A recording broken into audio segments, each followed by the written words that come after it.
তো বন্ধুরা, আজকের রেসিপির নাম হচ্ছে পাও ভাজি। খুবই সহজভাবে আজকে আমি বানাবো পাও ভাজি, কিন্তু খেতে এটা অতটাই সুস্বাদু হবে, পুরো একদম দোকানের মতন। তো চলুন কিভাবে বানাই আপনাদের দেখাই।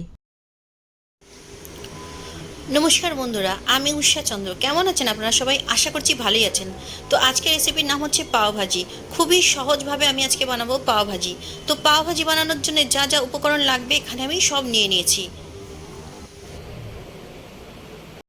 সবজিগুলোকে ধুয়ে আমি এখানে সব ছোট ছোট টুকরো করে কেটে নিয়েছি। আর এখানে নিয়েছি আমি মটরশুঁটি 1 বাটি। এই সবজিগুলো এবার আমি প্রেসারের মধ্যে 2 বা 3টে সিটি লাগাবো। এখানে আমি আলুগুলো প্রেসার কুকারে সিদ্ধ করে নেব। 2টো সিটি লাগিয়ে আমি বন্ধ করে তারপরে খোসাগুলো ছাড়িয়ে নেব। করে ঢাকনাটা আটকে দিচ্ছি। তো বন্ধুরা, পাও ভাজি বানানোর জন্য প্রথমে তো আমি গ্যাসটা ধরিয়ে নেব। এবার আমি প্রেসার কুকার বসিয়ে দিয়েছি গ্যাসের মধ্যে। এবার আমি এর মধ্যে একটু সাদা তেল দেব,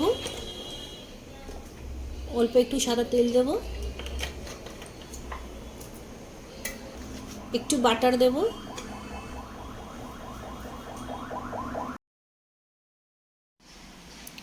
তো বন্ধুরা বাটারটা গলে গেছে। এবার এর মধ্যে আমি সবজিগুলো সব দিয়ে দেব। এবার এর মধ্যে আমি সবজিগুলো সব এক এক করে দিয়ে দেব। দিয়ে একটু নেড়ে নেব, তারপরে নুন হলুদ দিয়ে আমি 2টো সিটি লাগিয়ে নেব। তো বন্ধুরা, এইভাবে পাও ভাজি বানালে আশা করছি আপনাদের অবশ্যই ভালো লাগবে। খুবই সহজ পদ্ধতিতে আপনাদের আমি দেখাচ্ছি। এখানে মটরশুঁটি আমি 1 বাটি দিয়ে দিয়েছি। এবার একটু ভালো করে নেড়ে দেবো। তো বন্ধুরা, এখনও পর্যন্ত যদি আমার চ্যানেলটাকে সাবস্ক্রাইব না করে থাকেন তাহলে অবশ্যই সাবস্ক্রাইব করে নেন, লাইক করুন, শেয়ার করুন। আর হ্যাঁ বন্ধুরা, বেল আইকনটা প্রেস করতে ভুলবেন না কিন্তু, তাহলে যখনই কোনো আমি নতুন রেসিপি আপলোড করব আপনাদের কাছে নোটিফিকেশন যাবে আর আপনারা দেখতে পাবেন। এবার আমি 1 চামচ হলুদ দেব, 1 চামচ নুন দেব, একটু জল দেব, দিয়ে আমি ঢাকনাটা বন্ধ করে দেবো। দিয়ে 2টো সিটি লাগিয়ে নেব। সবজিটা সিদ্ধ হয়ে গেছে। এবার আমি প্রেসারের ঢাকনাটা খুলে নেব। নিয়ে এগুলোকে ভালো করে আমি ম্যাশ করব একটা ডাল ঘুটনি দিয়ে।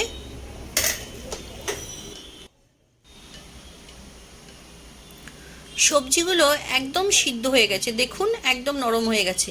এবার এগুলোকে আমি ভালো করে একদম মিহি করে এগুলোকে ম্যাশ করে নেব। যেমনি ভর্তা হয় সেরকম করে একদম গুঁড়ো গুঁড়ো করে এগুলোকে ম্যাশ করে নেব একটা ডাল ঘুটনি দিয়ে। এগুলোকে ভালো করে ভেঙে নেব আমি। গ্যাসটা ধরিয়ে নিয়েছি, আমি একটা কড়াই বসিয়ে দিয়েছি। এবার আমি পাও ভাজিটা তড়কা লাগাবো। এবার আমি কড়াতে সাদা তেল দেবো, একটু একটু আমুল বাটার দেবো 1 চামচ, দিয়ে এটা গরম হতে দেবো একটু।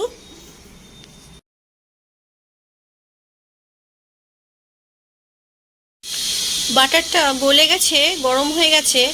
এবার এর মধ্যে আমি 1 চামচ জিরে ফোড়ন দেব।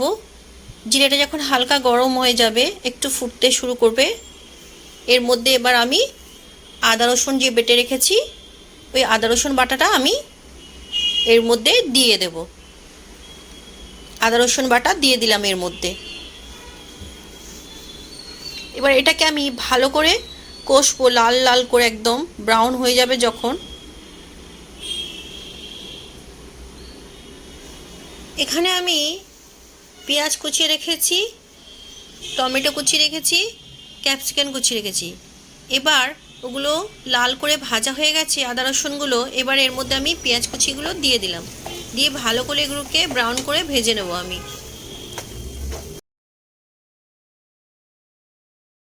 পেঁয়াজটা হালকা ব্রাউন কালার চলে এসছে। এবার এর মধ্যে আমি টমেটো কুচিগুলো দিয়ে দেবো। এবার এর মধ্যে আমি দিয়ে দেবো। এবার সবজিগুলোকে আমি খুব ভালো করে কষে নেব যতক্ষণ না সাইড থেকে তেল ছাড়ে। যখন সাইড থেকে তেল ছেড়ে দেবে তখন আমি এর মধ্যে আর যা মশলাগুলো আছে ওগুলো মেশাবো।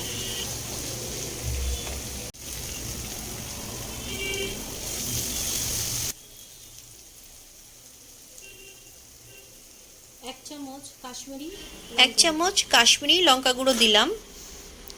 এটাকে এবার ভালো করে নেড়ে দেবো একটু।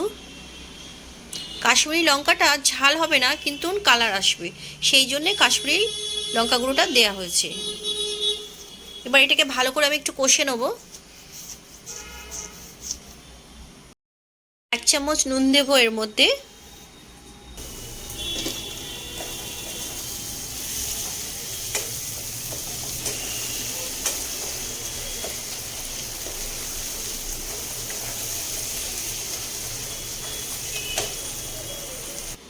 মশলাটা কষা হয়ে গেছে, দেখুন সাইড থেকে তেল ছেড়ে দিয়েছে। এবার এর মধ্যে আমি 1 চামচ লঙ্কা গুঁড়ো দেব, এটা ঝাল হওয়ার জন্যে। এটাকে একটু নেড়ে দেবো ভালো করে। দেওয়ার পরে আমি এর মধ্যে আলু দেব। আলুগুলোকে আমি ম্যাশ করে রেখেছি, এই আলুগুলোকে ভেঙে আমি এর মধ্যে দিয়ে দেব।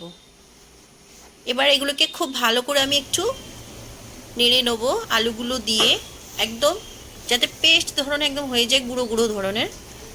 এগুলোকে মিক্স করে নিলাম এর মধ্যে।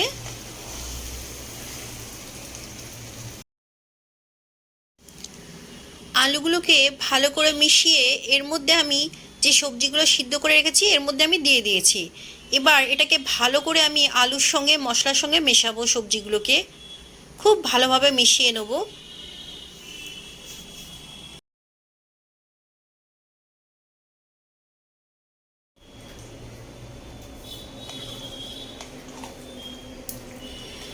দেখুন ভালো করে মিশিয়ে নিয়েছি। এবার এর মধ্যে আমি দেব পাওভাজি মশলা, 3 চামচের মতন আছে এখানে আমি।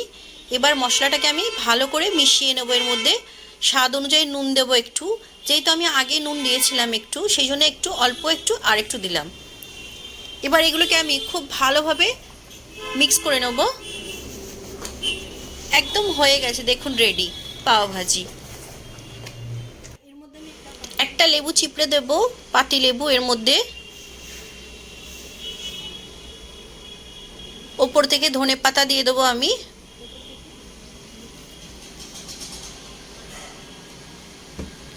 ফাইনালি আমার রেডি পাওভাজি। এবার এগুলো একটু ভালো করে মিশিয়ে দেব। 1 চামচের মতো বাটার দিয়ে দেবো এর মধ্যে আমি পাওভাজির মধ্যে।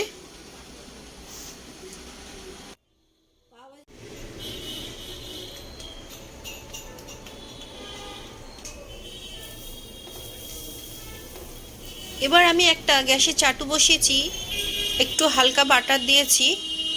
বাটারটা গলে গেলে পারে এর মধ্যে আমি যে পাওভাজি বানিয়ে রেখেছি 1 চামচ এর মধ্যে দিয়ে আমি ভালো করে সেঁকে নেব পাউরুটি। একটু ধনে পাতা দিয়ে দিলাম, দিয়ে পাউরুটি দুটো দিয়ে দিলাম, দিয়ে ভালো করে এবার আমি সেঁকে নেব। দু সাইডেই ভালো করে সেঁকে নেব আমি। তো বন্ধুরা ফাইনালি আমার পাওভাজি রেডি। এবার আমি একটা প্লেটের মধ্যে পাউরুটি দুটো তুলে নেব, একদম খাওয়ার জন্য রেডি। ফাইনাল লুক দেখুন এরকম। তো বন্ধুরা আজকের রেসিপিটা কেমন লাগলো অবশ্যই কিন্তু আমাকে কমেন্ট করে জানাবেন। আর যদি ভালো লেগে থাকে তাহলে অবশ্যই একটা লাইক করে দেবেন। তাহলে আজকের মতন আসি, নমস্কার।